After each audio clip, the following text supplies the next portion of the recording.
some devastating news was delivered, and it's the reason why I wanted to pursue this interview with you, because we wanted to get an inside look of what's happening, and educate and inform not only Stanford alumni, but all volleyball fans, be it beach, indoor, juniors, high school, all levels, because this impacts the future of volleyball. But can you share with us what happened on July 9th? Yeah, so I want to say it was actually July 8th, Okay. but whatever, it was last Wednesday morning. Yep.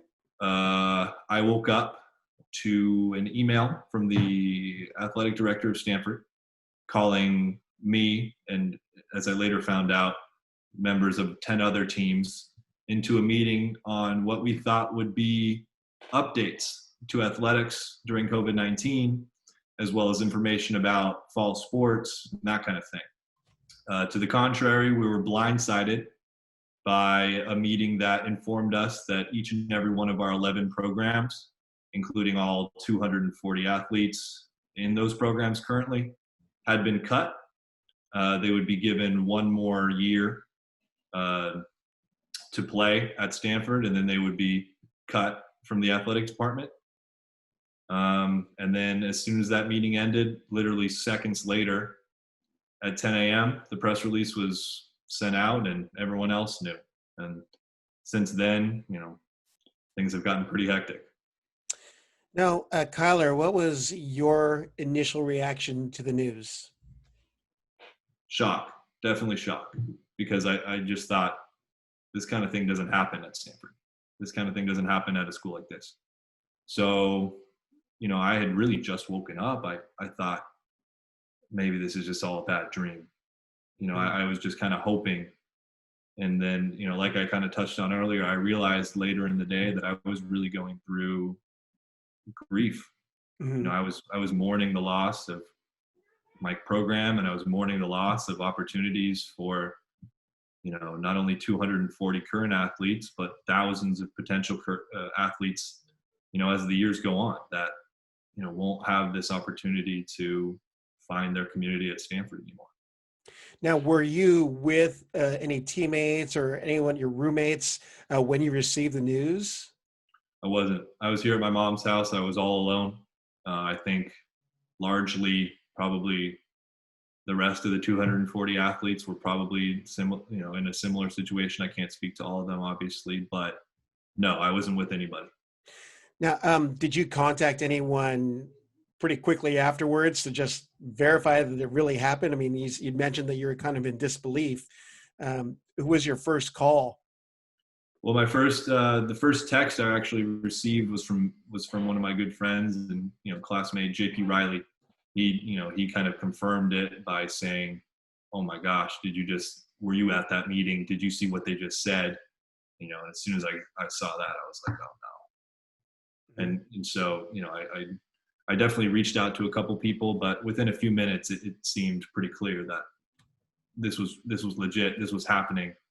And from that point on, it was just, reaching out to teammates, seeing how they were doing, making sure they were okay. Now, how did Coach Costi and the coaching staff react? Were you able to speak with any of them? So Coach Costi, from my understanding, and I'm still not clear on everything that happened that day, but from my understanding, as soon as Costi was informed of these cuts, he went to work for us.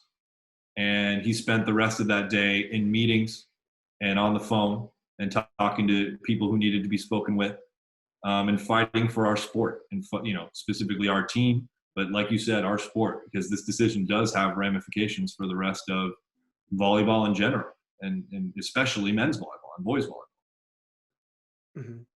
Now, have any administrators or any other coaching staff shared any thoughts with any of you or your athletes or your coach, your teammates?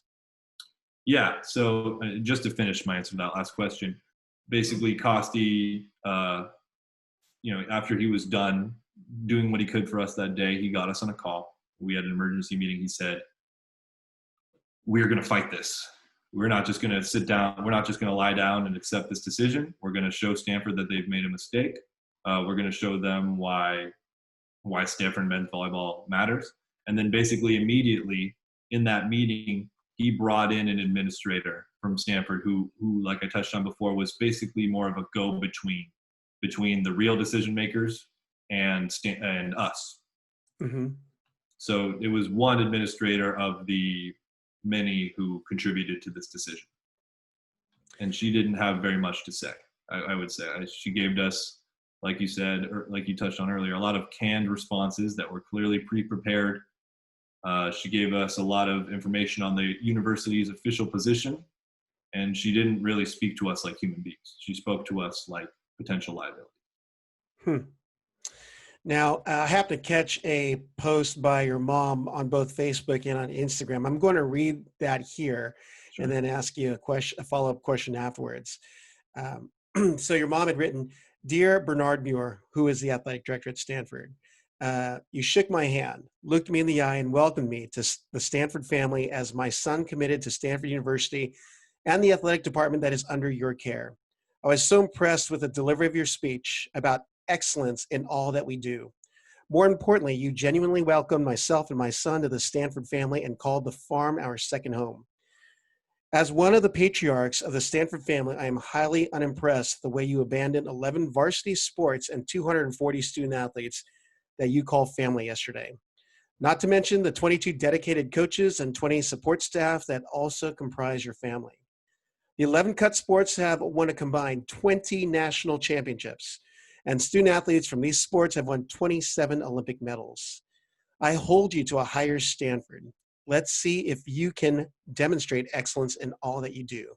And she hashtags abandon 240 and then encourages us to sign the petition that we'll talk about a little bit later.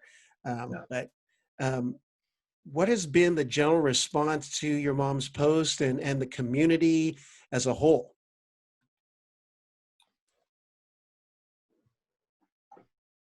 The community, I think, understands why this is such an emotional process for us and why this is such an important issue. And kind of like my mom touched on, we do feel abandoned. We feel like the very athletic department that brought us in and preached to us the values of togetherness, family, and overcoming adversity has not shown any of those values in this action. Mm-hmm. And I think it really resonates with people that, this doesn't seem very well thought out. And it doesn't seem like all possible alternatives were explored contrary to what they say. Mm-hmm. So I think what the important thing is, and hope what the people that are behind us are hopefully focusing on is that we deserve a chance. And we're asking Stanford to give us that chance. We want to be able to go back down and sit down at the table and negotiate our own future in a way that benefits both Stanford University, Stanford Athletics, and Stanford men's volleyball. And we were never given that chance. That's really what I think I think that might be what kind of has galvanized people the most, is that we were never even given a chance. Mm-hmm. Now, do you feel that the athletes and the staff, let me ask that again. Do you feel that this decision by administration was thought through? No. Frankly, I do not think it was thought through. That is my personal opinion. I will say that. But I think that if you look at any of the information and any of the facts that have come out from this, I don't see how it could have been thought through. Stanford men's volleyball is obviously a flagship men's volleyball program in the country. Men's volleyball is a growing sport that is one of the few sports not only actively pushing for greater diversity and greater impact everywhere in the country, but is actually showing results. And on the same coin, I think that a lot of the criterion that were listed for the 11 sports that were cut, I don't think that we meet almost any of those criteria. And the ones that we do, I think it's a very weak argument. So frankly, no, I don't think that this was thought through. I think that this was a mistake and it needs to be righted. Yeah. Well, we talked about some of the stats for men's and boys volleyball participation just in the last few years, and it's the only sport that has double-digit growth across the nation. Yeah.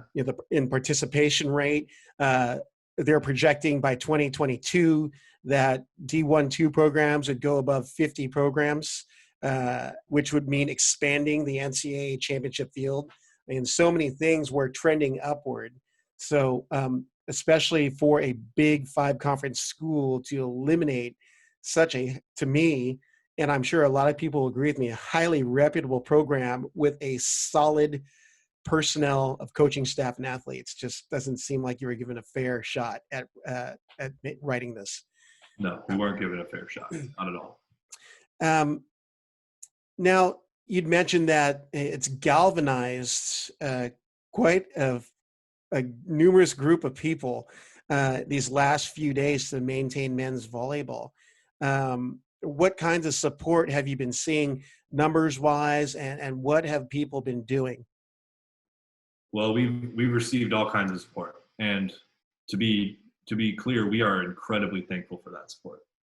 We've seen all the messages, all the players, coaches, alums, everybody. We've seen the messages, we've seen the signatures on the petition, and I think we all want to say that we're incredibly grateful to the community. But in terms of what that support has looked like, the Stanford community has really rallied behind us. There are students out there that are diehard men's volleyball fans. There are students out there that are just, in general, sports fans, and there are students out there that just feel like this is the wrong move that are rallying behind us. And we think that's awesome, and it's a great chance to show Stanford further that they've made a mistake. And on the other side, the volleyball community has really rallied behind us, and I don't just mean the men's side. We've really seen support from everybody, because I think people really understand the ramifications of what it would mean for, like you said, a Power 5 school, one of the few Power 5 schools with a men's volleyball program, to lose that program. Mm-hmm. So the support we've received from the community is honestly greater than I could have ever expected, and it's only growing. And that's what's really awesome to see, is that not only do I feel like this was a mistake, not only do my teammates feel like this was a mistake, not only did the other 10 programs who got cut feel like this was a mistake, but thousands, tens of thousands, hundreds of thousands of people feel like that this was a mistake and this was wrong, and this needs to be corrected. And I get a little bit emotional when I think about all this stuff, but I just really can't say enough. Thank you to everyone out there that's helped support us, and thank you to everyone that will in the future. Now, one thing I caught in that statement, that general statement that was sent out, or the release that was sent out, was I noticed that in there it said there's no chance for reinstatement, which it just seems odd that they're not going to give all the athletic programs a chance to vie for themselves. Now, what are your thoughts on fighting this decision? You've actually talked about it quite a bit, but just a summary statement for our listeners and viewers. Sure. Well, to answer the first part of your question, I think that statement about how there will be no reinstatement and that this decision is final reflects a bit of the fragility of this decision, ironically, because Stanford is already prepared for backlash that it seems like they saw coming. And on the other hand, I think it's just incredibly unfair to release a decision like that, and then not only to crush the dreams of 240 athletes and 20-something coaches and additional staff, but then to just re-crush those hopes again later in the same message by saying, hey, this decision is final. We're not going to hear you. We're not going to hear you out. We don't care about the opinions of our own. So, it was, that part of it was kind of indicative to me of injustice. Mm-hmm. But on the second half of your question, more of a summary statement of what's going on is, we think that decision to make this decision final, as well as the decision itself to cut these sports, was unjust, unexplained, mistimed, and wrong. And what we're asking Stanford University, the place that we've grown to love, that we found this wonderful community, is for a chance to show that they are capable of righting their own wrongs, because everybody makes mistakes. Big corporations make mistakes the same way you and I do. Mm-hmm. And if they can give us the chance to sit down and show them why we matter, and to show them why we're important, and to show them that we can support ourselves in order to maintain our community at Stanford, that will prove, all those, that will prove the love that I had for Stanford during those first 3 years. That will prove that it wasn't all for nothing. Mm-hmm. I don't know if you've caught the podcast that your teammate Jalen Jasper was on. I think it's We're Good Here, Matt West and his crew. But he'd mentioned that there is a $30 billion endowment that Stanford has access to that could have easily saved a good portion of the programs. Educate myself and our listeners and viewers about this endowment and what that could have meant as far as budgetary wise for the programs that are affected by this discontinuing. Well, I'd love to. Stanford has a $27.7 billion endowment. So not quite $30 billion, but hey, once you start counting by billions, does it really even matter? So that fund is only growing. In my opinion, it is in no danger of being depleted in any way. When I walked onto campus as a freshman, I was proud to say that Stanford, my school, has a $26.2 billion endowment. Now, flash forward to now, it's 27.7. That's $1.5 billion in reported growth in 3 years. I say this only to make everyone out there understand that this money is not going away. And so I personally think that they easily could have pulled the not only the money to save our program, but the much larger sum of money that would be needed to save all these programs, and it wouldn't even be a drop in the bucket. I mean, it would be a fraction of 0.1%. It's kind of ridiculous to me. And additionally, in the meeting that we were given on that day, that we were told that our programs had been cut, we were told that in order to free up money from the endowment, it would be a complicated process of calling donors and asking them to unrestrict their money. And my response to Stanford on that point is, why didn't you try? They told us that they exhausted all alternative viable options to cutting these 11 programs, but through their own words, they've proven that they haven't. And through their own words, they've proven that they haven't even taken what I think would be the most logical step, which would be to reach into their own incredibly, incredibly deep pockets to save some of their most valued communities in a time of need. Mm-hmm. So we're confused why that didn't happen. Well, I definitely had to ask that question just because that number came up, and obviously to us normal people who deal in the maybe hundreds of thousands per year, billions of dollars resources available that could have saved a lot of pain and heartache that you and your fellow athletes have received this last week. Absolutely. I've got to ask you now, what is the best way to assist not only Stanford men's volleyball, but Stanford athletics, the programs that were cut, in getting reinstated here in the future? Well, the best way to assist us is to show the university that you're behind us and that you disagree wholeheartedly with this decision in the same way that we do. We have a petition right now. I think as of the time that I'm speaking on this, or as of this morning, it was at 28,000 signatures in I think a little over 4 days. That's incredible. The more numbers, the more names we can get on that petition, the higher that number goes.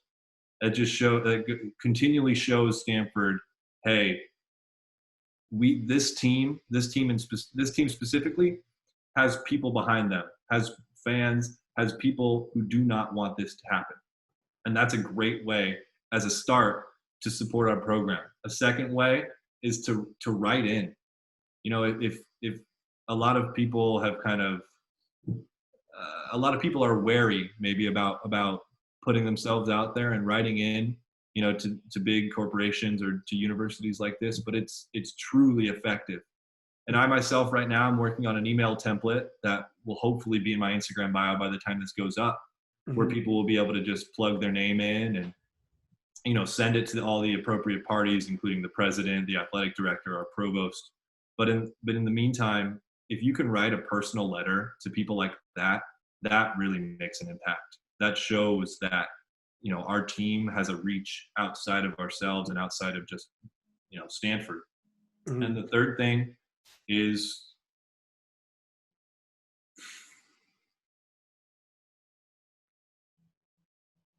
honestly, I had a third thing, I think. Let me think here real quick. Well, I wanted to just clarify, you'd mentioned to write letters directly to, I guess you're referencing the president of Stanford University as well as the athletic director, and Yeah. that's Bernard Muir. Were there any other Yeah, I would people? say that, this decision, it was made clear to us that this decision was approved all the way up to the top, and that our president, Marc Tessier-Lavigne, excuse me, Stanford's president, Marc Tessier-Lavigne, had some say in this. And so expressing your concern and expressing your disagreement to him could Mhm. be just as effective as it is to express that to Bernard Muir, Yeah. and to express that to our athletic department itself. Because at the end of the day, the endowment is Stanford's. And, Mhm. that solution would have come from a symbiosis of Stanford athletics and Stanford. And so, this decision comes at the intersection of those two institutions. Right. So yeah, I think it's important that, the president is aware of all of our support as well as our athletic director. Mhm. Now, I may, correct me if I'm wrong, but I may have seen two different links or petitions. Is that the case? Because I feel like I've seen a couple different URLs. Is there one main one that you'd want people to go to? Yeah. So the way that I think what you might be talking about is like my link is different from the one that's in like, Jalen Jasper's bio, Uh-huh. but it goes to the same petition. Okay. We have one centralized Save Stanford or reinstate Stanford men's volleyball petition, which that is the one that has over 28,000 signatures, hopefully 29 by now. Uh-huh. But there's also other petitions as well. There's a petition to save or to reinstate all 11 Stanford sports, and that's definitely something that I've signed myself. Mhm. There's petitions to reinstate field hockey. There's petitions to reinstate our synchronized swimming team. All these teams have started to put together their own efforts, and I can't speak on those. But Right. there is only one petition, as far as I know. Now, is there a place where our listeners and viewers can follow what's happening? I know it's still relatively new, but like get a status of what's happening, an update letter of some kind, or a site, or your Yes, Instagram, because yes, we have obviously an the Instagram okay. at Save Stanford MVB. That's our Instagram. I believe it's the same handle for other accounts, and I know we have a Facebook group as well, Yeah. Can you say that and I that believe handle that would just again be because Save the Stanford Men's audio Volleyball. dropped out? The handle for the Instagram? Yeah, our Instagram is at Save Stanford MVB, and on Facebook, I believe it's Save Stanford Men's Volleyball. Okay. Well, a lot of good information given the news that we've received, and losing a program, which is devastating for the sport that we all love and follow. So, hey, Kyler Presho, thank you for taking the time on College Volleyball Weekly in our special episode. We're going to get the word out there. And I think that Kyler would agree with me. Fans, we need you. Anyone Yeah, who is touched a volleyball, has enjoyed watching volleyball, go in and sign the petition. Go and follow them on social media and on Facebook, and write those letters. I'll look up all the administrators' names and throw them up on a slide at the end of our podcast, or I'll give it audio wise or put it in the notes. But we need you to move. I mean, we know that we are in unprecedented times with this pandemic that's come up upon us, but I feel like we should at least give schools the fighting chance to keep going with their athletics programs. And with bias, definitely men's volleyball. And I'm personally connected to a lot of the current players and past players, as with Kyler and a lot of the volleyball family, because the fact of the matter is it's a very small world, and we all follow each other, whether we want to admit it or not. So, hey, Kyler, absolutely. thanks for taking the time tonight. and look forward to seeing you back again on the court in a Stanford Cardinal uniform. I hope so too. Yeah, I look forward to that as well. Thank you so much for giving me a chance to, bring a voice to our cause and help, drum up more attention for ourselves. I really appreciate it. Hey, it is truly my honor, and I'm looking forward to catching you again in person once this all clears. Sounds great.